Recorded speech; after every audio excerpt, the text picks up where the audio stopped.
Hello friends, இன்றைக்கி நம்ம பார்க்க போகிறது ஜாப்பனி அனிமி சீரீஸான the god of high school season 1 episode 8 தான் இன்னைக்குள்ள வீடியோவில் பார்க்க போகிறோம். உங்களுக்கு இந்த வீடியோ பிடிச்சிருந்தது அப்படின்னா லைக் பண்ணிட்டு அப்படி மறக்காம நம்ம சேனலை சப்ஸ்கிரைப் பண்ணிருங்க. இதுக்கப்புறம் இருக்கிற எபிசோட்ஸ் எல்லாமே ரொம்ப கொஞ்சம் குழப்பமாக போக ஆரம்பிக்கும். ஸோ பொறுமையாக கேர்ஃபுல்லாக வாட்ச் பண்ணுங்க. அப்படின்னா தான் உங்களுக்கு கொஞ்சம் கதை புரியும். சரி வாங்க நம்ம வளவலன்னு பேசிட்டு இருக்காம என்னைக்குள்ள கதைக்குள்ள போகலாம். இன்னைக்கு நம்ம பார்க்க போகிறது the god of high school season 1 episode 8. ஜுங்காக்கு அடிச்சதுல அவன் சாவர லெவலுக்கு ரொம்ப சீரியஸ் ஆயிட்டான். சாகடிக்கிற லெவலுக்கு அவன் ட்ரை பண்ணிருக்கான். அவனை நீங்க டிஸ்குவாலிஃபை பண்ண போறது இல்லையா அப்படின்னு சொல்லி அடி வாங்கினவனோட தாத்தா கேட்கவும், மேபி அவன் கூட இதோட கீயா இருக்கலாம், என்னால டிஸ்குவாலிஃபை பண்ண முடியாது அப்படின்னு சொல்லி மோஜின் பார்க் சொல்றான். இப்போ அடுத்த நாள் நேஷனல் டோர்னமெண்ட் கண்டினியூ ஆகுது. ஒவ்வொருத்தங்களும் ஃபைட் பண்றாங்க. அதுல ஃபர்ஸ்ட் மேட்ச்ல அந்த கோடி ஸ்போர்ட் இருக்கிறவனோட ஃப்ரெண்ட் வந்து தோத்து போயிருந்தான். இல்கியோ என்ன மன்னிச்சிடு, நான் தோத்து போயிட்டேன் அப்படின்னு நம்ம ஃப்ரெண்ட் சொல்லவோ, பரவாயில்ல இருக்கட்டும் நம்ம பாத்துக்கலாம் அப்படின்னு சொல்லி கோடி ஸ்போர்ட் அவன் சொல்றான். கோடி ஸ்போர்ட் இருக்க இல்கியோ அவனோட டீம்ல இருக்கிற அந்த பொண்ணு கிட்ட நெக்ஸ்ட் எப்படி ஃபைட் பண்ணணும் அப்படிங்கறத பத்தி பேசிட்டு இருக்கான். ஆக்சுவலி இவங்க ரெண்டு பேரும் சின்ன வயசுல இருந்து ரொம்பவோ பெஸ்ட் ஃப்ரெண்ட்ஸா அப்படின்னு சொல்லி ரெஃப்ரி வந்து அவங்கள பார்த்து சொல்லவும், சின்ன வயசுல நீ அடிச்சது எனக்கு மட்டும் தானே தெரியும் அப்படின்னு சொல்லி இல்கியோ காமெடி பண்ணிட்டு இருக்கான். இப்போ அந்த பொண்ணு ஃபைட்டுக்கு போறா. பார்த்தா அவளோட ஆப்போனன்ட் ரொம்பவோ பெருசா இருக்கான். அவன் ரொம்பவோ பெருசா இருக்கிறதுனால சைஸையே ஒரு அட்வான்டேஜ் அவன் பயன்படுத்த ட்ரை பண்ணுவான். கண்டிப்பா அவன் உன்னை விட ஸ்ட்ராங்கா இருப்பான். ஸோ ஸ்ட்ரென்த்தை யூஸ் பண்ணி உன்னால ஜெயிக்க முடியாது அப்படின்னு சொல்லி இல்கியோ சொன்ன மாதிரியே அவனை அட்டாக் பண்ணி ஒரே அட்டாக்ல அவ வின் பண்ணிட்டா. இந்த ஒரு டீம் மட்டும் தான் கோஆர்டினேஷன் நல்லா பண்றாங்க. இந்த டீம் நாளைக்கு ஃபைட்டுக்கு வந்தா அவ்வளவுதான் அப்படின்னு சொல்லி மீரா சொல்லவும், நான் பாத்துக்கிட்டேன்னு ஹான் சொல்றான். நீ எப்படா வர முடியும் அப்படின்னு சொல்லி அவ கேட்கறா. ஆக்சுவலி நேத்து நடந்த மேட்ச்ல ஹான் போயிட்டு இன்டர்ஃபியர் ஆனதுல அவனை சஸ்பெண்ட் பண்ணி வச்சிருக்காங்க. ஊர்ல இருக்கிற ரெண்டு கிரிக்கெட்டுங்களும் என் டீம்ல தான் ஜாயின் பண்ணிருக்காங்க. மோரி நாளைக்கு நம்ம ரெண்டு பேரும் தான் சண்டை போட்டு எப்படியா ஜெயிக்கணும் அப்படின்னு சொல்லி கேட்கவும், நம்ம ஹீரோ அப்படியே அமைதியா இருந்துட்டு என்ன சொன்ன அப்படின்னு சொல்லி கேட்கறான். இப்போ ரவுண்ட் 3 ஸ்டார்ட் ஆகுது. கோடி ஸ்போர்ட் அந்த இல்கியோ கண்டிப்பா இந்த மேட்ச்ல வின் பண்ணிருக்கணும். அப்படின்னா தான் அவனோட டீம் ஜெயிக்கும். இந்த டைகர் சிம்பிள் இது இவன் கிட்ட இருக்குன்னா அப்படின்னு சொல்லி நம்ம ஹீரோ ஏதோ ஒரு விஷயத்தை யோசிக்கிறான். ஹே போடி பையா, கண்டிப்பா நான் தான் இதுல வின் பண்ண போறேன் அப்படின்னு சொல்லி அந்த கோடி ஸ்போர்ட் அவனோட ஆப்போனன்ட் சொல்லவும், இல்கியோ அவனோட பவரை யூஸ் பண்றான். சுத்தி இருக்கிற ஆடியன்ஸ் வரைக்கும் அவனோட பவர் வந்துட்டு யாரா அவங்கள பிடிச்சு தள்ளுற மாதிரி அவங்களுக்கு தெரியுது. நான் இதை யூஸ் பண்ணி உனக்கு எதுவும் ஆகலன்னா நீ ரொம்ப டஃபான ஆப்போனன்ட் தான் அப்படின்னு சொல்லி இல்கியோ சொல்றான். கண்டிப்பா நான் உன்னை தோக்கடிப்பேன்டா அப்படின்னு சொல்லிட்டு அவன் வந்துட்டு இப்ப இல்கியோ கூட ஃபைட் பண்ண ஆரம்பிக்கிறான். இல்கியோ பவர் எதுவும் யூஸ் பண்ணாம நார்மலா அவன் கூட ஃபைட் பண்ணிட்டு இருக்கான். அந்த இல்கியோ யூஸ் பண்றது டைக்வான் தானே, அது ஏன்ஷியன் காலத்துல உள்ள டெக்னிக்காச்சே அப்படின்னு சொல்லி ஆடியன்ஸ் எல்லாம் பேசிக்கிட்டாங்க. நம்ம ஹீரோ யூஸ் பண்ற மார்ஷல் ஆர்ட்ஸ் பேரு டைக்வான்டா, இவன் யூஸ் பண்ற டெக்னிக் பேரு டைக்வான். இந்த ஒரு விஷயத்தை ஞாபகம் வச்சுக்கோங்க. இப்போ இல்கியோ வந்துட்டு அவனை அட்டாக் பண்ணவும் அவன் அவனோட சாரியோக் பவரை யூஸ் பண்ண ஆரம்பிக்கிறான். அவன் சாரியோக்கு யூஸ் பண்றான் அப்படின்னு சொல்லி மீரா பாக்குறா. இது இருக்கும்போது கண்டிப்பா உன்னால என்ன தோக்கடிக்க முடியாது அப்படின்னு சொல்லிட்டு அவன் சாரியோக் பவரை வச்சு அட்டாக் பண்ணாலுமே கூட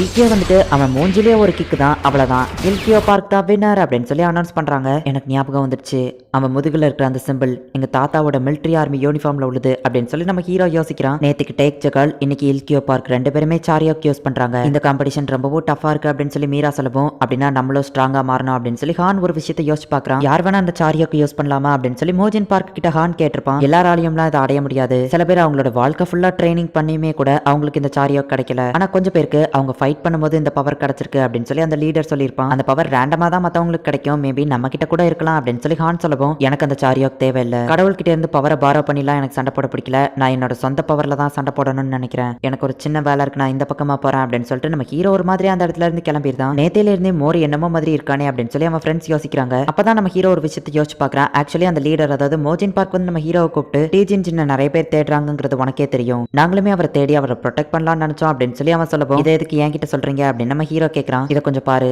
இந்த அட்டாக்கை யூஎஸ் மிலிட்டரி தான் பண்ணிருப்பாங்க அப்படின்னு சொல்லி நியூஸ்ல ரிப்போர்ட் பண்ணிட்டாங்க. ஆனா இது கண்டிப்பா சாரியோக்க வச்சு தான் யாரோ அட்டாக் பண்ணிருக்காங்க. அங்க இருந்த ரத்தத்தை நாங்க செக் பண்ணி பார்த்ததுல அது டீஜின் ஜின்னோடதுன்னு தெரிய வந்தது. கடந்த 2 நாளாவே அவரை காணும். இவ்வளவு பிளட்லெஸ் ஆயிருக்கிறத பார்க்கும்போதே அவர் உயிரோட இருக்க அப்படின்னு சொல்லி மோஜின் பார்க் சொல்ல வரவும், என் தாத்தாவை உங்களுக்கு தெரியும்ல, அவரை அட்டாக் பண்ண வந்தா ஆபத்து அவனுங்களுக்கு தான், என் தாத்தாக்கு எதுவும் ஆயிருக்காது அப்படின்னு சொல்லி நம்ம ஹீரோ அசால்ட்டா சொல்லிட்டு வந்திருப்பான். ஆனா நம்ம ஹீரோ உள்ளுக்குள்ள அவங்க தாத்தாக்கு எதுவும் ஆயிருக்க கூடாதுன்னு சொல்லி வருத்தப்பட்டு இருக்கான். ஹே நீ மோரிஜின் தானே, நான் உன்னோட பெரிய ஃபேன், உனக்கு கை கொடுத்தாலே நான் ரொம்ப ஹாப்பியா இருப்பேன் அப்படின்னு சொல்லி கையை நீட்டு போ. சரி ஓகே, நம்ம ஹீரோவை ஹேண்ட் செக் பண்றான். அப்படியே நம்ம ஹீரோவோட கையை பிடிச்சி இழுத்து அவனை அட்டாக் பண்ண ஆரம்பிக்கிறான். ஒரு இடத்துல நம்ம ஹீரோவை தள்ளி விட்டு அவன் மூஞ்சில குத்தலான்னு பார்க்கவும் டக்குன்னு அதை ஸ்டாப் பண்ணிடுறான். ஏன் நிறுத்தினா அப்படின்னு நம்ம ஹீரோ கேட்கவும், இல்லைன்னா நீ என்ன அடிச்சிருப்பியா அப்படின்னு சொல்லி அவன் சொல்றான். பார்த்தா நம்ம ஹீரோ அவன் தலைமையில அட்டாக் பண்ண ரெடியா நின்னுட்டு இருக்கான். உண்மையிலேயே நீ ரொம்ப ஸ்ட்ராங் தான் மோரிஜின். சோல் பிரிலிமினரியில உன்னோட ஃபைட்டை பார்த்ததுக்கு அப்புறம் உன் கூட சண்டை போடணும்னு ரொம்ப ஆர்வமா இப்படி பண்ணிட்டேன், எதுவோ தப்பா எடுத்துக்கிடாதுன்னு சொல்லவோ, பரவாயில்ல அப்படின்னு நம்ம ஹீரோ சொல்றான். ஆமா முதுகுல இருக்கிற அந்த சிம்பிளுக்கு என்ன அர்த்தம் அப்படின்னு நம்ம ஹீரோ கேட்கவும், ஓ இந்த டைகர் சிம்பிளா, இது டெய்ஜின்ஜினுக்கு மரியாதை கொடுக்குற விதமா இதை போட்டிருக்கேன் அப்படின்னு நம்ம சொல்லிட்டு ஒரு பிளாஷ்பேக் சொல்றான். 14 வருஷத்துக்கு முன்னாடி எனக்கு ஃபர்ஸ்ட் ஞாபகம் இருக்கிற மெமரிஸ் எங்க அப்பா இறந்து போனது. எனக்கு 2ஆவது ஞாபகம் இருக்கிற மெமரிஸ்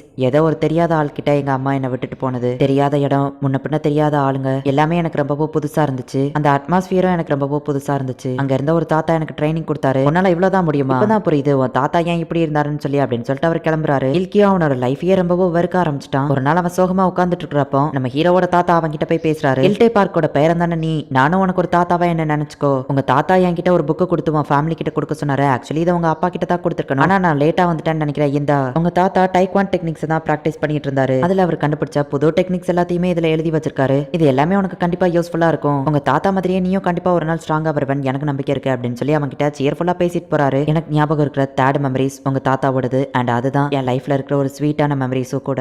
ஆமா டீஜன் ஜின் இப்ப எப்படி இருக்காரு அப்படின்னு சொல்லி அவன் கேட்கும். நம்ம ஹீரோ அது வந்து அப்படின்னு பேசுறதுக்குள்ள நம்ம ஹீரோ காலத்துக்கு பின்னாடி ரத்தமா தெரிக்குது. டேக் வந்து அவனோட ஃபைட்ல ஒரு பையனை கொலை பண்ண போயிருப்பான். அதுக்காக எல்கியோ போட்டு அவனை ஆடி ஆடி நடிச்சிருப்பான். நான் தனியா இருக்கும்போது என் கூட வந்து ஃபைட் பண்ணு, மத்தவங்களை இதுல இன்வால்வ் பண்ணாத அப்படின்னு சொல்லி அவன் டென்ஷன் ஆகிறான். டேக் அங்க இருந்து கிளம்பிடுதா. ஹே அவன் கையில ரத்த வருது அப்படின்னு நம்ம ஹீரோ கேட்கும். அதெல்லாம் ஒன்றும் இல்லை படு, சரி ஓகே நம்ம நாளைக்கு மீட் பண்ணலாம் அப்படின்னு சொல்லி அவன் அங்க இருந்து கிளம்புறான். அவன் அட்டாக் பண்ண அப்போ நான் ரியாக்ட் கூட பண்ணல, நான் இன்னும் ஸ்ட்ராங்கா மாறணும் அப்படின்னு நம்ம ஹீரோ நினைக்கிறான். ஒரு நிமிஷம் நான் சொல்றது கேளு கியூ அப்படின்னு சொல்லி அந்த அட்மினிஸ்ட்ரேட்டர் லேடி வந்து தடுக்கிறா. ஆனா அதை மீறியோ கியூ போயிட்டு மோஜின் பார்க் மோங்ஜாவோட குழந்தையும் அவன் ஒய்ஃபையும் அவங்க கொண்டிருக்காங்க, நீ என்ன பண்ணி வச்சிருக்கன்னு கேட்கவும் யார்கிட்ட பேசுறான்னு பார்த்து பேச அப்படின்னு சொல்லி கையில இருக்கிற கிராஸ் சிம்பிள் பவர் அவன் யூஸ் பண்றான். உடனே அவனை விட்டுட்டு நீ உடச்ச பில்டிங்கான செலவு இது அப்படின்னு சொல்லி அந்த லெட்டர் தூக்கி அவன் மூஞ்சில விட்டுட்டு போறான். அப்படின்னா அவன் குழந்தையும் ஒய்ஃபும் உயிரோட தான் இருக்காங்களா அப்படின்னு சொல்லி கியூ கேட்கவும் நான் முன்னாடியே அதை தான் சொல்ல ட்ரை பண்ணேன், நீ தான் என் பேச்சை கேட்காம உள்ள போன அப்படின்னு சொல்லி அந்த லேடி சொல்றா. அந்த அசாசின் வரதுக்கு முன்னாடியே ஒரு இல்யூஷனா அந்த ஒய்ஃபோ குழந்தையும் கிரியேட் பண்ணி அந்த உண்மையான ஒய்ஃப் அண்ட் குழந்தைய அவ சேவ் பண்ணி வேற ஒரு இடத்துல வச்சுட்டா. அப்புறமா மோஜின் உன்கிட்ட ஒரு விஷயம் சொல்ல சொன்னாருன்னு சொல்லப்போ அவன் மன்னிப்பு கேட்கறதா இருந்தா டேரக்டா வந்து கேட்க சொல்லு அப்படின்னு சொல்லி கியூ சொல்றான். பில்டிங்கை உடச்சதுக்கு சேர்த்து இன்னும் 3 மாசம் சேலரி கட்டு, சோ 9 மாசம் உனக்கு சேலரி கிடையாது அப்படின்னு சொல்லி அவ சொல்லிட்டு கிளம்புறா. வெண்டிங் மிஷின் அடியில இருக்கிற காயினெல்லாம் இப்ப பிறக்க வேண்டிய நிலைமை அவனுக்கு வந்துருச்சு. என்ன பண்ணிட்டு இருக்கீங்க அப்படின்னு சொல்லி ஹான் வந்து பாக்குறான். ஹீரோ இப்ப சீரியஸாவே ஸ்ட்ராங் ஆகணும் அப்படின்னு சொல்லி ட்ரைனிங் எடுக்க ஆரம்பிச்சிட்டான். அப்படின்னா நீ டெய்லியும் எனக்கு சாப்பாடு தருவியா அப்படின்னு சொல்லி கியோ கேட்கவும் நான் இந்த இடத்துல தான் வேலை பார்க்கேன், சோ உங்களுக்கு சீப்பா கிடைக்கும், பதிலுக்கு நீங்க எனக்கு சாரியோக் யூஸ் பண்ண கத்துத்தாங்க அப்படின்னு சொல்லி ஹான் கேட்கறான். சாரியோக் இருந்தா தான் டோர்னமெண்ட்ல வின் பண்ணணுங்கிறதுக்காக கேட்கறியா அப்படின்னு சொல்லி கியோ கேட்கவும் அதுவும் ஒரு காரணம் தான், அது போக நான் ஸ்ட்ராங்கா மாறணும்னு சொல்லவும் மோரிஜின் அப்படிதானே அப்படின்னு நம்ம கேட்கவும் ஆமா திரும்பவும் அவன் கூட ஃபைட் பண்ணும்போது நான் கண்டிப்பா தோத்து போக கூடாது, அது போக 2 நாளா அவன் ஏதோ ஒரு பிரச்சனையில இருக்கான்னு நினைக்கிறேன், அந்த பிரச்சனைக்கு நான் ஹெல்ப் பண்ற லெவலுக்கு ஸ்ட்ராங்கான இல்லையோன்னு சொல்லி அவன் நினைக்கிறான் அப்படின்னு சொல்லி ஹான் சொல்றான். இதுக்கு மேலேயும் நம்ம பொறுமையா இருக்க கூடாது, அந்த நாக்ஸை நம்ம தோக்கடிக்கணும், நீங்க எல்லாருமே உங்க லிமிட்டர்ஸை கழட்டிடலாம், இதுக்கப்புறம் நீங்க உங்க ஃபுல் ஃபோர்ஸோட அவங்க கூட சண்டை போடுங்க அப்படின்னு சொல்லி மோஜின் சொல்றான். கடவுளை அழிக்கிறதுக்கான கீயை அவங்க கண்டுபிடிச்சிட்டு இருக்காங்க, நம்ம அதை தடுக்கணும் அப்படின்னு சொல்லி அந்த காட் பிலீவர்ஸ் குரூப் சொல்றாங்க. கடவுள்களை கண்டிப்பா நம்ம அழிக்கணும், அதுக்கு அந்த கீ நமக்கு தேவை அப்படின்னு சொல்லி மோஜின் சொல்றான். கீ அவங்க கைக்கு கிடைக்கிறதுக்கு முன்னாடி அதை அழிச்சிருங்க அப்படின்னு சொல்லி காட் பிலீவர்ஸ் குரூப் கீயை கண்டுபிடிச்சு கடவுளை அழிக்கணும் அப்படின்னு சொல்லி மோஜினோட குரூப்போ ட்ரை பண்றாங்க. மூன்லைட் ஸ்வாட் டெக்னிக்கே நான் இன்னும் ஃபுல்லா யூஸ் பண்ண கத்துக்கல, இதுல சாரியாக் வரையா அப்படின்னு சொல்லி மீரா யோசிச்சுட்டு இருக்கும்போது மோரிஜின் சோகமா இருந்தா அவனுக்கு ஏதோ பிரச்சனை அப்படின்னு சொல்லி அவ யோசிச்சுட்டு இருக்கும்போது அவளுக்கும் ஹான்க்கும் ஏதோ ஒரு மெசேஜ் வருது. நம்ம ஹீரோ வந்துட்டு அவனோட பிளாஷ்பேக்கை யோசிச்சு பாக்குறான். தாத்தா நானும் உங்க கூட வரேன், எதுக்காக என்ன விட்டுட்டு போறீங்க அப்படின்னு சொல்லி அவன் கேட்கவும் தாத்தாவை தெரியும் நிறைய பேட் கைஸ் சொல்லுவாங்க, நீ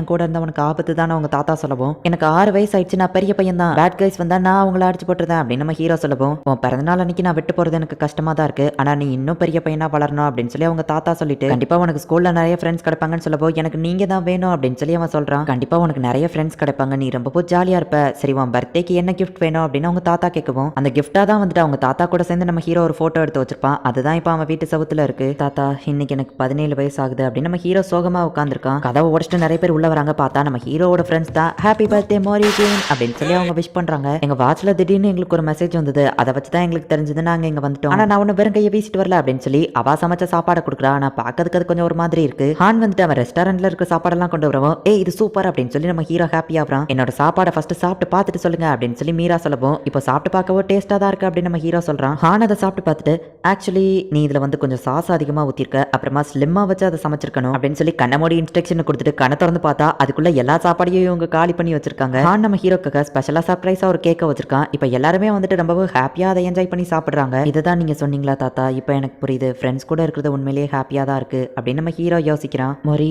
2 நாளாவே நீ கொஞ்சம் ஒன்றும் இல்லை, நான் கண்டிப்பாக நெக்ஸ்ட் மேட்ச்சில் உன்னை வின் பண்ணுவேன்னு சொல்லவும் நான் தான் மோரியை தோக்கடிப்பேன் அப்படின்னு சொல்லி மீரா சொல்கிறா. நான் அவங்க 2 பேரையுமே தோக்கடிப்பேன் நம்ம ஹீரோ சொல்கிறான். எல்லாருமே சிரிச்சிட்டு இருக்காங்க. First god of high school டோர்னமெண்ட்டில் 3 பேரும் சேர்ந்து ஜெயிப்போம் அப்படின்னு சொல்லிட்டு இப்போ அவங்க 3 பேருமே சீர பார்க்குறாங்க. நம்ம ஹீரோட பர்த்டே ஒரு வழியாக ஹாப்பியாக முடியுது. அடுத்த நாள் காலையில் ஹாலிங் பெல் சவுண்ட் கிட்ட நம்ம ஹீரோ வெளியே போய் பார்த்தா யாருமே இல்லை, ஒரு லெட்டர் மட்டும்தான் இருக்குது. அதில் ஒரு மேப் இருக்கு, கூடவே நம்ம ஹீரோ தாத்தாவை கடத்தி வச்சிருக்கிற ஒரு ஃபோட்டோவும் இருக்குது. இதை பார்த்து நம்ம ஹீரோ ஷாக் ஆகுறான். எந்த இடத்துல இந்த எபிசோட் முடியுது.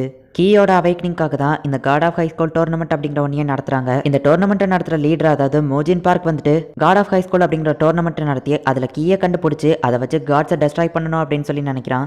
காட் பிலீவர்ஸ் குரூப் வந்துட்டு காட்ஸ்க்கு எதுவும் ஆபத்து வந்துடக்கூடாது அப்படிங்கிறதுக்காக அந்த கீயை ஃபர்ஸ்ட் நம்ம டெஸ்ட்ராய் பண்ணணும் அப்படின்னு சொல்லி யாரெல்லாம் அந்த கீயா இருக்கிறதுக்கான சான்ஸ் இருக்கோ அவங்க எல்லாரையுமே கொல்லணும் அப்படின்னு சொல்லி நினைக்கிறாங்க. மேபி இப்போ இது உங்களுக்கு கொஞ்சம் குழப்பமா இருந்தாலும் போக போக இருக்கிற எபிசோட்ஸ்ல எல்லாமே உங்களுக்கு தெளிவாக புரிய ஆரம்பிக்கும். ஸோ மிஸ் பண்ணாம பார்த்து என்ஜாய் பண்ணுங்க. அண்ட் உங்களுக்கு இந்த வீடியோ பிடிச்சிருந்தது அப்படின்னா லைக் பண்ணிட்டு அப்படி மறக்காம நம்ம சேனலை சப்ஸ்கிரைப் பண்ணிருங்க. தேங்க்யூ ஃபார் வாட்சிங். Bye guys. நெக்ஸ்ட் எபிசோட்ல மீட் பண்ணலாம்.